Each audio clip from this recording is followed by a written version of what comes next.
अस्सलाम वालेकुम।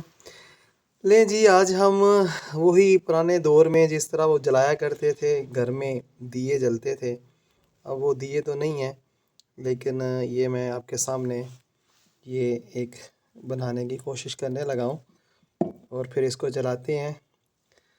तो ये लाइट गई हुई है पूरे पाकिस्तान की, और अल्लाह करे ये गई ही रहे तो अच्छा है, ताकि सारे जो है ना थोड़े रिवर्स हों।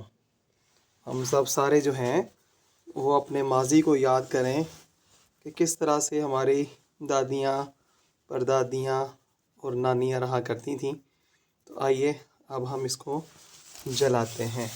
ठीक है जनाब, आइए जनाब, ये देखिए।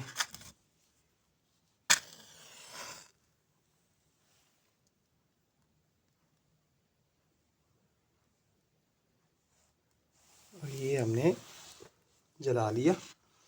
ठीक है, और अब हम जनाब इसकी लाइट को करते हैं बंद और फिर देखते हैं।